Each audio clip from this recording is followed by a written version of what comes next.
مجبر على انك تقدم اهم وافضل اداء في البطولة على الاطلاق قدام بورتو.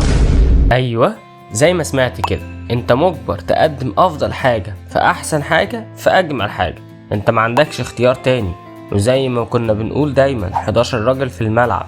نفسيا انا نازل العب مباراة صعبة 90 دقيقة، معرفش مين بقى اللي بيلعب قدامي، ولا حد يقول لي بورتو ولا حد يقول لي بترول اسيوط حتى.